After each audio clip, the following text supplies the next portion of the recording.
Hello guys, আজ আমার প্রথম ব্লগ। আর আজ আমি যাচ্ছি কম্বো পাড়াতে, মধ্যম গ্রামে।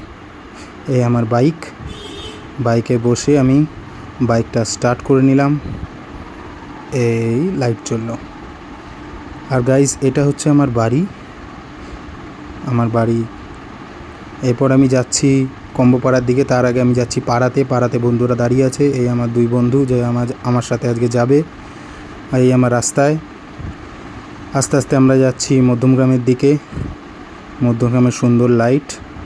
তারপর আমরা উঠলাম ব্রিজ দিয়ে ডান দিকে ঘুরেই হচ্ছে কম্বো পাড়া। এই আমরা পৌঁছে গেলাম কম্বো পাড়ায়। আর এই হচ্ছে কম্বো পাড়ার মেনু কার্ড। এই হচ্ছে দাদার অ্যাচিভমেন্ট, বসার জায়গা, খাওয়ার জায়গা। আমাদের পোলাও বাড়া হচ্ছে, এছাড়া ফ্রাইড রাইস, চিকেন কষা, মটন কষা সবই পাওয়া যায়। এই আমার বন্ধুরা খাওয়া শুরুও করে দিয়েছে। এরপর আমার প্লেট আমি পেয়ে গেলাম, আমিও একটু মুখে পুড়ে নিলাম। এরপর আসার সময় আমরা একটা থামস আপ খেলাম। থামস আপ খেয়ে আজকের মতন এখানেই শেষ করলাম। টাটা।